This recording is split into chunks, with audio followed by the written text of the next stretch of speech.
Linguistics Behind the Scenes. What you always wanted to know about language and how to explore it. With Christina Sanchez-Stockhammer and Dominic Piazza. Hello everyone, welcome back to Linguistics Behind the Scenes. Yes, and we are so happy to be back. Christina, how are you? What have you been up to? I've been working a lot. Very understandable, very understandable. I have also been working a lot, but when I'm not working, there are many things I like to do, one of which is to watch Japanese anime, Japanese cartoons. Oh, that's cool. Oh, yeah. And you know, we have previously established that you and I both really like comic books. And so I think you might like checking out anime because almost every single anime is adapted from a comic book. It's adapted from a manga. Oh, yeah. I mean, I have to say, I find mangas very interesting in the sense that they are very beautiful, very aesthetically appealing. But I don't know very much about them. So I read more European comics. So what can you tell me about mangas and animes? Well, as we previously talked about, of course, because it's Japanese, the book opens the opposite way, but that's kind of just the surface level detail. Actually, all manga, I believe, are in black and white. And so part of the fun of seeing it adapted for the screen is seeing this world in color for the first time. Outside of maybe the cover of the book might be in color, but the entire comic book is in black and white. That makes absolute sense to me. I mean, I suppose I'm okay with reading comic books in black and white, even though I have to say when I read the very old Disney comic books in black and white, I was always very happy to have color pages in between because I think it's just easier to interpret the images in the comics when they're in color. But I suppose watching the whole film in black and white, that would be kind of strange. And probably you would also need gray in between, right? I mean, are they just black and white or is there also gray in between usually? Yeah, gray. Basically, every technique that you can use to create detail, just using the range of colors between black and white, it really takes a lot of skill, right? Especially if you have a really busy scene with a lot of detail, you don't want it to look like an amorphous blob. You want the reader to be able to distinguish what's happening in the scene. So I think it takes some talent to be able to illustrate with those limited colors. Definitely. Something that I think is really striking about anime that I've noticed is that often it's like almost a one-to-one adaptation visually from the manga, almost like the manga serves as a storyboard of sorts for the screen adaptation. And this got me thinking about comic to screen adaptations across comics from other regions of the world. Yeah, actually, that's a thing that I'm also very interested in. And just for different types of comic. So I'm more interested in the European comics that I have known ever since my childhood, particularly Tintin. Do you know the Tintin comic book series? Yes, thank goodness. Thank goodness. I am familiar with Tintin. I think there have been some international adaptations which were quite popular in places like the United States, in contrast to Asterix and Obelix, which sadly I was not familiar with outside of French class, but I do know Tintin. Yeah, I really love Tintin. I mean, for everyone who doesn't know Tintin, I mean, it's a relatively old series, I think from the 1940s, by a Belgian comic artist, Hergé. And Tintin is a young journalist, and he's got a little dog, a fox terrier, Snowy. And he lives different types of adventure all over the world. And he's a really good guy. He tries to help people and it's all very beautifully drawn. So this special style is called ligne claire, so clear line, because you've got very clear outlines and they're filled with color. So I really love that. And the interesting thing is that if you look at these images of Tintin, these panels, actually what Steven Spielberg once said is that they look as if they were a storyboard already. So probably that explains why he turned a Tintin into a film as well. And as you just said, I mean, there have been different adaptations, but I suppose the one by Steven Spielberg is the most famous one. Oh, nice, nice. Maybe we should explain what a storyboard is, maybe for those who are unfamiliar, right? That during the filmmaking process, often you actually have an artist sketch out visually what you envision each scene will look like. A lot of sketches, actually, like they really storyboard the whole thing so that by the time you actually start filming and producing the movie, you kind of try to set things up and frame things as you envisioned in the drawings. Yeah, exactly. And I mean, if you look at the Tintin comics, then you will see that they are very beautifully drawn. And I mean, based on that quote from Steven Spielberg, you might have expected that in his film, he would do things exactly as they are already in the comic book. And so I set out to write an article about that, comparing the language that is used in the comic books that basically represent the original story for that plot, namely The Secret of the Unicorn and theoretically Red Rackham's Treasure. But actually what turned out to be is that they didn't use the second part of that story. So they kind of left out the second comic book, but instead they used The Crab with the Golden Claws and kind of combined that into a new story. And in the end, actually, there was just very few scenes left. So I had set out to compare the language in the comics with the language in the film by placing the scenes next to each other. But in the end, that wasn't actually possible. But that's how it sometimes works out when you do research. So, Christina, this film you looked at, it was an animated film, right? Yeah, that's right. They made that in motion capture. And I think that's actually a very good idea because this world of Tintin is very highly stylized.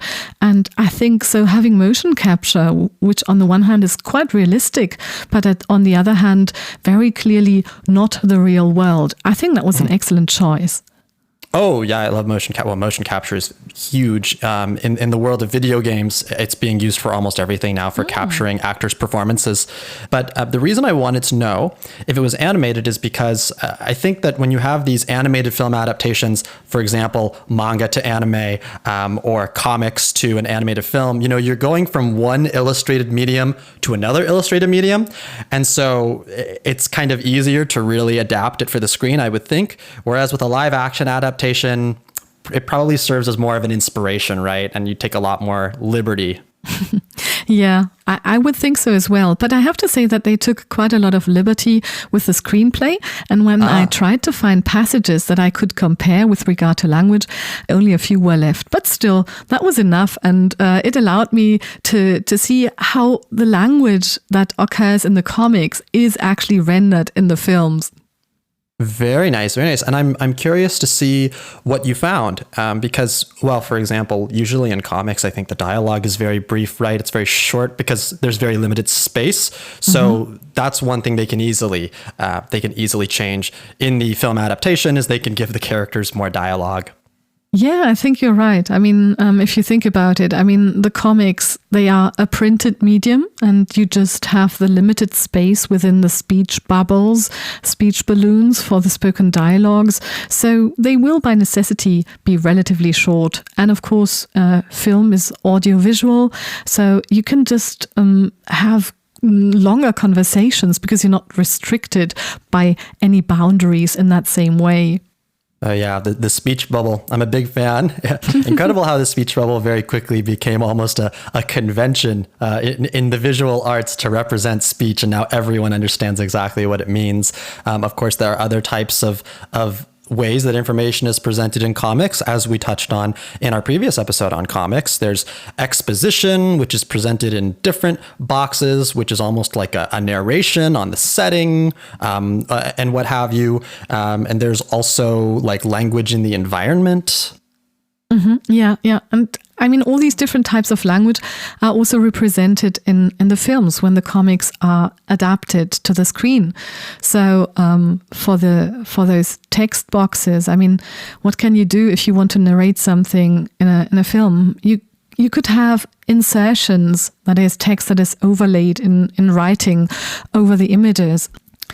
Or sometimes you will also have a voiceover where someone might just say, 20 years later, here I am again. or something like that.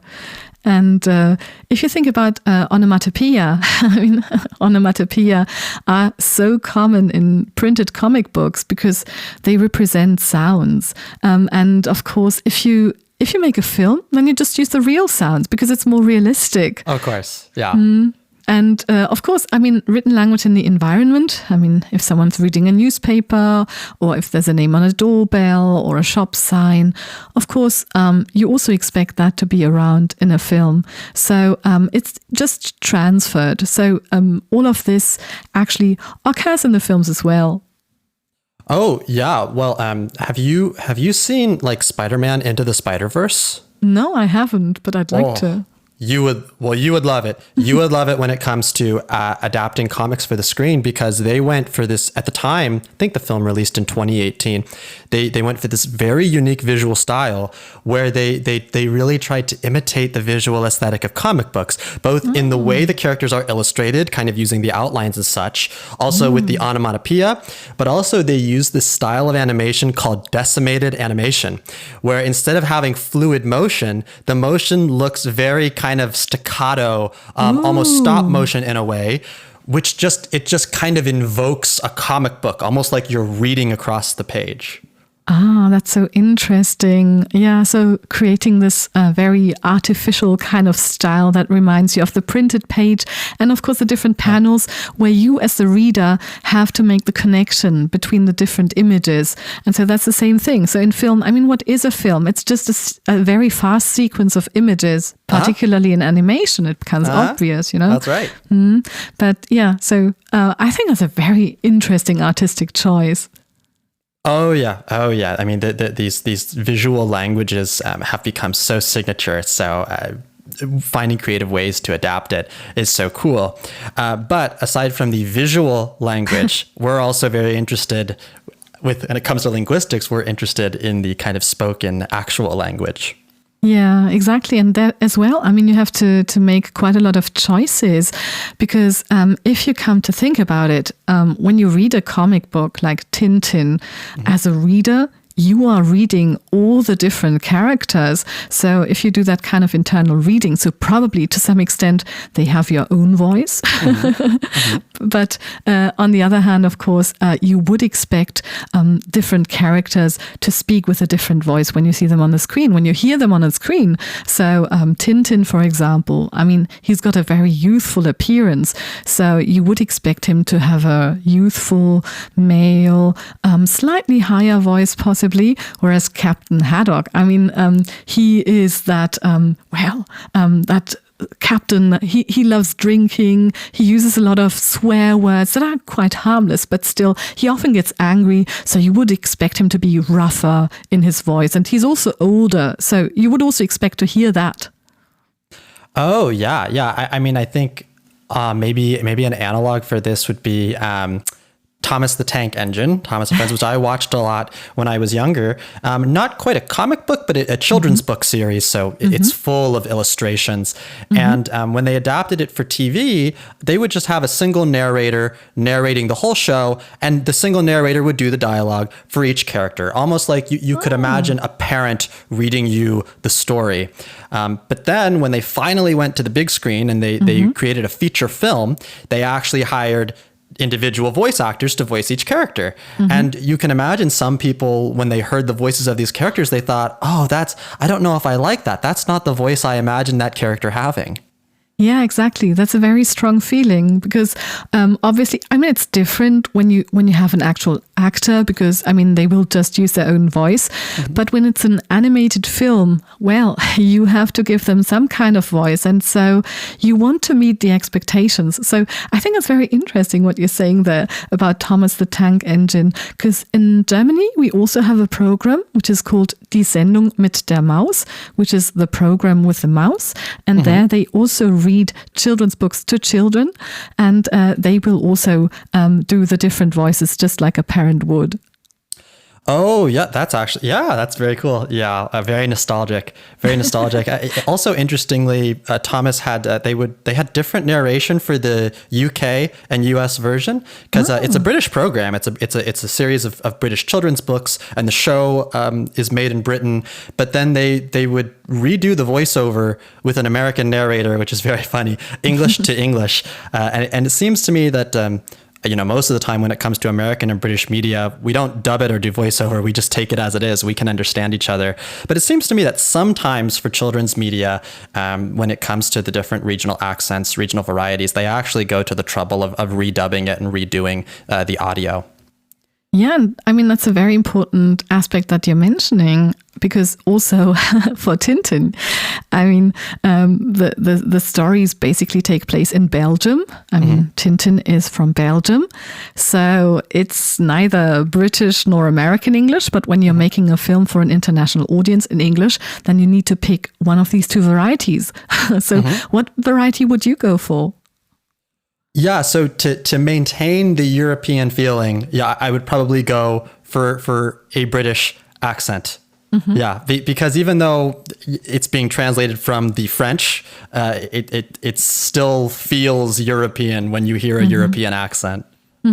Yeah, I mean, that's also the decision that Steven Spielberg made. And I have to say, I quite like that. Particularly, I mean, since British English is the accent that I'm more familiar with.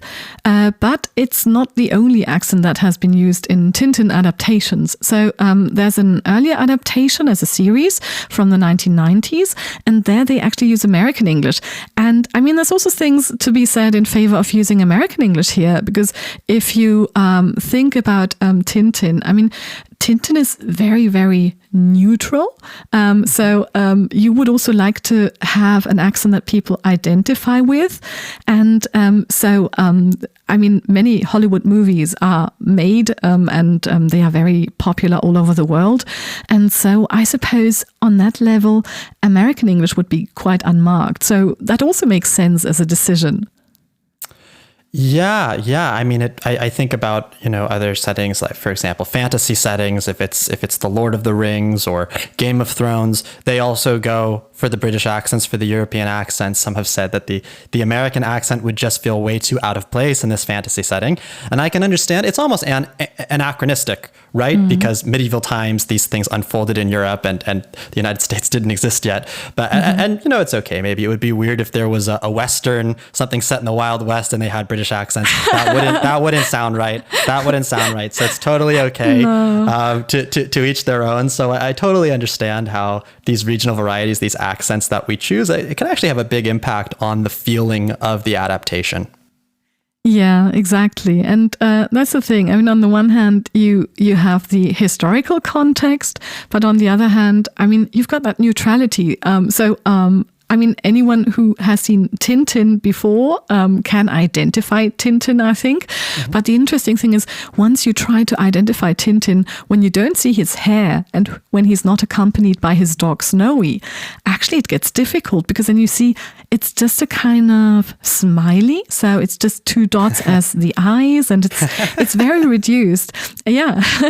And this is a very interesting aspect, because I mean, in some comic books and the adaptations, I suppose you kind of want to see a hero who's living these adventures and who's a kind of role model. But in the case of Tintin, I think that Hergé really tried to put the reader in the role of Tintin so that you can identify with Tintin. And I think that's why it's particularly important, to take care of all these aspects when turning that into a film.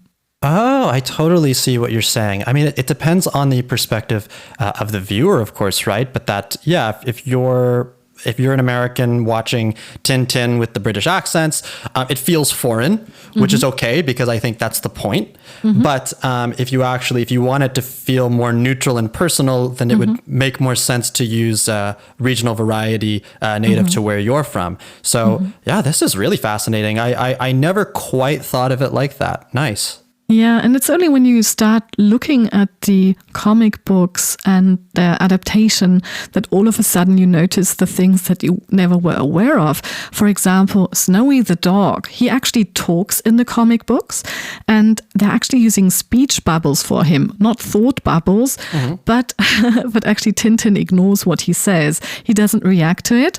In the film, but in the film, actually, what happens is that Snowy doesn't talk. And there's a very interesting interview with Steven Spielberg in which he also explains why this is the case, because he says in the film, Snowy can move, and so the movements allow Snowy to express his feelings, and that enables him to communicate with Tintin. But of course, in the comic books, this wouldn't have been possible, because even though you have the feeling that a story is unfolding in front of your eyes, actually it's just individual drawings, and there's not so many of them that you would see the movement of the dog, right? So that's why Snowy actually has those speech bubbles in the original, but it's not kept. And I'm glad they did it like that. I think it would have been very weird to hear Snowy talk for real in the film, whereas it's perfectly okay to see that on the printed page. Oh, yeah. Well, this is just kind of a general struggle when it comes to adapting like a book for the screen, right? Is that ultimately, whether it's a third person narration or first person narration, there's so much information in the book that just can't possibly be conveyed in the film. Often they stick just to the dialogue. And so, for example, a character's thoughts, how will you convey those? You could have the actor do a voiceover, right? Representing their thoughts. But if you did it a lot, it might be kind of overbearing. You could have the actor do an aside or a soliloquy. Those are very rare. I like them. But so that is fascinating about how do you convey these things for the screen. There's a lot of artistic choice in this. I don't think there's any right answer. No, there isn't. Also, some people will prefer some choices over others. But then, it also depends on what kind of target group you have in mind. So, for example, in the Steven Spielberg film, they use far fewer swear words than in the original comic books, because Captain Haddock, he famously swears all the time, but it's very, very mild swear words that he uses. So one of his catchphrases is billions of bilious blue blistering barnacles. And I checked that. I wanted to see what a barnacle is. And it's something completely okay. It's just an animal, right? Yes, I believe it's a sea creature of some kind. Yeah. Although I'm not a marine biologist, sadly. Yeah, that's also what I gathered. And nonetheless, they drastically reduced the amount of swear words that he uses in the film by comparison to the comic book. But then possibly just having him be angry once or twice will be enough to convey that idea in the film. Whereas in the comic book, well, probably people just enjoy reading those long sequences of made up funny swear words. Oh yeah. Well, and I also like the way sometimes the way swear words are represented in comics is with a grolix, right? Which is this this term that someone came up with. It's when you use the series of symbols, like the pound, the @ sign, the exclamation, the $sign. You just put all these symbols together, and it very clearly represents a swear word, but it could represent anything. So that is also very interesting about swearing or made up swearing and how that gets adapted across different languages and adapted for the screen.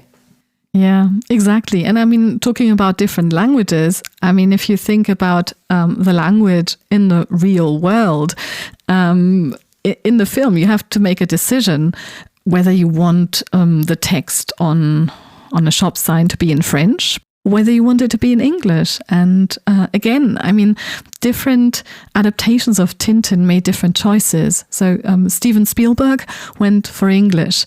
And I think that makes sense. But at the same time, well, this English text, for example, on a scroll of parchment, that is very important because it informs about where a treasure can be found. In the German version, it's still in English. So since the films are for very young viewers, so starting at 6 years, they might not be able to understand the text if they had to read a translation that is superimposed, for example. And so one of the decisions that they apparently also made is to have Tintin read out all the important text passages that are written. And very often, and I think that's great, very often he just reads them out to Snowy. That makes so much sense, telling his dog what he's just reading. So he doesn't have to just mumble it into the air, but at the same time, it's very well understandable for all viewers. Yeah, and I really like what you said about with the environmental language, because like, if they did keep it French, for example, it wouldn't be entirely weird to me as the viewer that, the environment's in French because it takes place in Belgium, but the characters are speaking English because, they're speaking English for me, but I can just try to imagine that this is French. They do that a lot with adaptations. Actually, recently, there's a very, very famous TV show called Shogun, and it takes place in Japan in like the 1500s or 1600s. And at that time in history, the Japanese had very little contact with the Europeans, but they had some limited contact, and Portuguese was the lingua franca at the time, the lingua franca of the seas. And so the characters, the European characters and the Japanese characters will speak Portuguese with each other. But whenever they're speaking Portuguese, they're speaking in English, of course, for the viewer, because it's an English language production.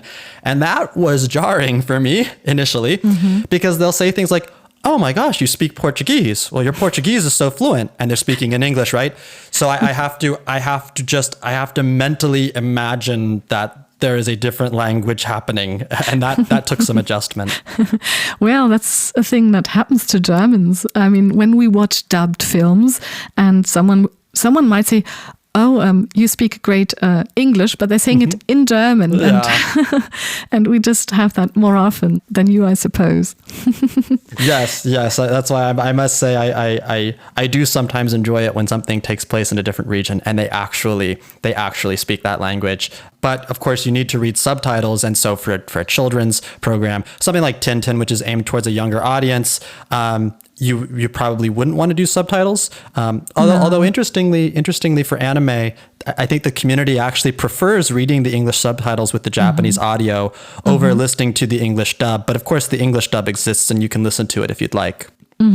Yeah, but I mean, I can understand that. I mean, in Germany, we don't have a lot of subtitled films, but when I was studying in Great Britain, we actually had a series of Chinese films in Chinese with English subtitles, and I really enjoyed listening to the Chinese original text. I mean, even though I didn't understand it, I thought it added character to the film. I think it was a very good choice. So yeah, I'm quite in favor of that. But of course, for films that are targeted at children, I think it's really good to provide them with everything they need in the audio of their language. And I mean, if you think of the written language in the world of the film, I mean, the special thing about written language is that you can always return to what you just read and read it again. That's why written language is quite different from spoken language. If you read an academic article, sometimes you have very long sentences, and that is because you can just read those slowly at your pace. You go back to that. So that's perfectly okay. But in spoken language, we have the limitations of our cognitive processing. Yeah. We are simply unable to produce very, very long, complex sentences. And they're also very hard for listeners to understand. And so that's why we have these differences.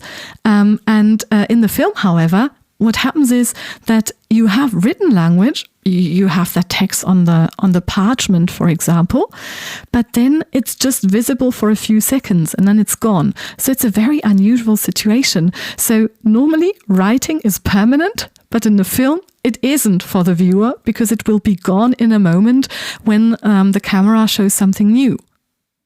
Yeah, another fascinating observation, Christina. You have many fascinating observations. Yeah, totally. The way we speak is not the same way as the way we write. I hope if that's a myth, we have to dispel.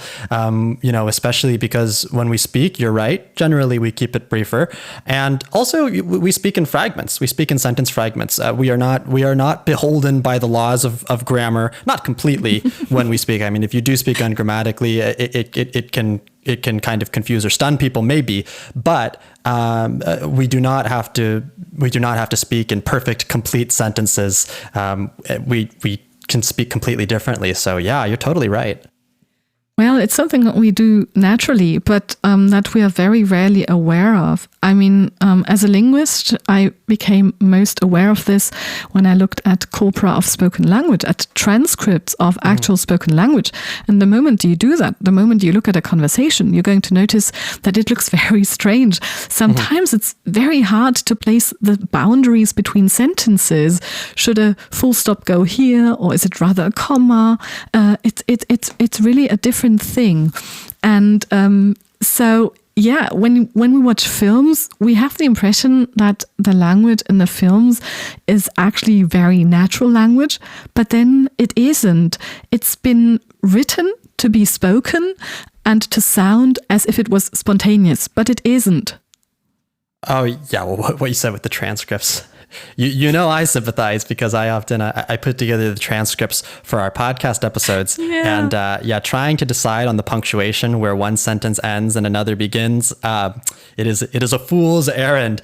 It is just far too difficult. So very quickly I get confronted with the fact that we speak differently than we write, which is really interesting though, that they are two different, speaking and writing are two different art forms. And so it's fascinating to hear about how this factors into adapting comics to the screen, maybe just adapting books for the screen in general too. Yeah, definitely. I mean, very often the films that we get to watch are adaptations of comics or of novels, because very often the producers hope to attract the fan base to go and watch those films.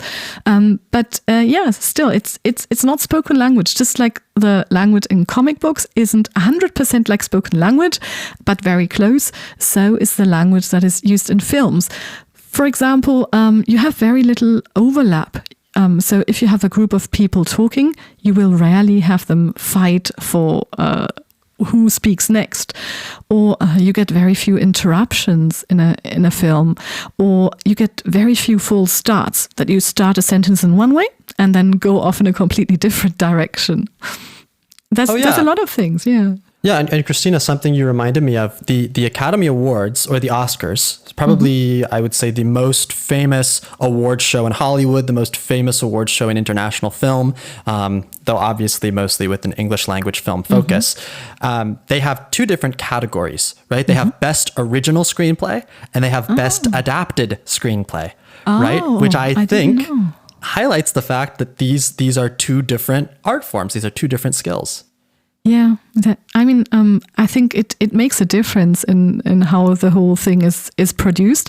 But in the end, if you look at the dialogues that people have in screenplay writing, it seems it's very important to get rid of everything that doesn't drive the narrative and the action forward. And for that reason, for example, if you have a conversation with someone in real life, sometimes they will say things which don't really contribute anything to the conversation. And you wouldn't have that in a film because you need to save space. You don't want to produce various minutes of conversation that are good for nothing to tell the story. Oh yeah. I think there's a term, people will say, what is it? A throwaway line of dialogue. Right, which is if a character says something offhand which has no impact. You're right. Usually you'd want to avoid. I mean, it can make things kind of seem more natural. You can have a little bit of that so that the characters really seem like real people.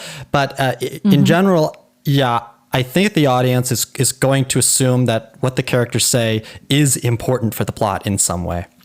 Yeah, definitely. I mean, this is something that we always assume anyway as humans when we have conversations. So this cooperative principle that we assume that if I ask you a question and you reply to me, even if it's not a direct reply to what I asked, I can assume that somehow I can derive some information from this. So for example, if you asked me, what time is it? And I might say, I've just had lunch. Well, probably it means I can't tell you the time because I don't have a clock nearby. But, well, you know when I usually have lunch, so you can guess what time it may roughly be. Probably around noon, yeah. Well, not always in my life. But it's a very German thing. Having lunch at noon is definitely a very German thing. So it's good. You already got used to that in Germany, Dominic. That was always the lunchtime at school in the US. Oh, it was always, wow. Just about 12 noon, always, yeah. Oh, wow. Yeah. So, but I like this cooperative principle that in general, you assume your conversation partner is engaged in the conversation and replying in a manner which moves the conversation forward in some way, even if it's not always immediately apparent. Yeah, that is another fascinating thing. That is so cool. It's so cool to have this linguist's perspective on these things. I like this. Yeah, me too. That's a nice thing. So, I love reading comic books. I love watching films, and being a linguist allows me to do both of this and then also derive what I feel are interesting ideas. And I'm glad you also liked the discussion of these. And if you look at the comic books and the films, then you will see that there are quite a lot of similarities there too. Because in contrast to a novel, what they have in common is that you have the surrounding context as an image. Either a still image or a moving image. And this allows you to use language in a way that is similar by saying things like, drop that immediately. And then, well, you just look at the image to see what is meant. That's not something that you could do in a novel without explaining with language what is meant. So, so the comic books and the films, they have a lot in common in terms of language, but at the same time, we can see some differences there. And I thought that was a very nice result for me after this initial frustration that I couldn't compare long stretches of dialogues with each other. I still found a few passages which I was able to compare, and so that still enabled me to kind of draw very interesting conclusions from the material. Oh yeah. And I like also what you said. Yeah, comic books are almost kind of like the halfway mark between a book or a novel and a live act, and a film or a television show, a motion picture of some kind, an animation. So yeah, and also what you said with the results. Well, that's part of science, right? That's the scientific process. And what I do like is I like how you really highlight for our listeners that, when it comes to science, when it comes to research, you really get to research what you're most interested in. You get to have fun with it because there's probably a perception, right? Scientific research, academic research. You think maybe it's very dry or it's very dull. You imagine a school textbook or a scientific article or something.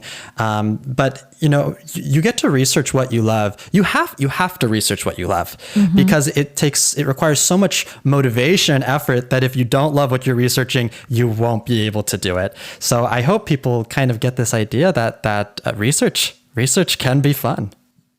Definitely. That's what we hope to transmit with this podcast. So by picking out the things that I hope could also be interesting for a general audience, I hope that, some people out there will see that linguistics is a wonderful subject and, they might want to engage more with linguistics in the future.